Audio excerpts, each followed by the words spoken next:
વાત કરીએ જૂનાગઢની, જ્યાં વેરાવળ માંગરોળને જોડતો પુલ બંધ થતા હાલ વરસાદને કારણે રોડ ધોવાઈ ગયો છે, તેને લઈને આ પુલ બંધ થયો છે।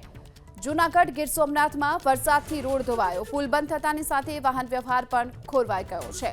તો વેરાવળ અને માંગરોળને જોડતા પુલની આ સ્થિતિ જોઈ લો કે કયા પ્રકારે અહીં વરસાદે કહેર મચાવ્યો, રોડ જ તૂટી ગયો છે અને સ્થિતિ એવી બની છે કે અહીં વાહન વ્યવહાર શક્ય નથી અને તેના કારણે જ આ પુલને બંધ કરવાનો વારો આવ્યો છે। જૂનાગઢ ગીર સોમનાથમાં વરસાદથી આ આખો રોડ ધોવાઈ ચૂક્યો છે। આ પુલ અહીં જે બાંધેલો હતો, આ પુલ વરસાદી પાણીમાં તણાઈ ગયો છે, ધોવાઈ ગયો છે, તૂટી ગયો છે અને તેના કારણે વાહન વ્યવહાર માટે આ પુલને બંધ કરાયો।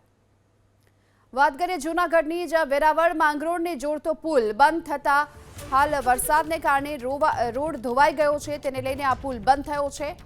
જૂનાગઢ ગીર સોમનાથમાં વરસાદથી રોડ ધોવાયો, પુલ બંધ થતાની સાથે વાહન વ્યવહાર પણ ખોરવાઈ ગયો છે।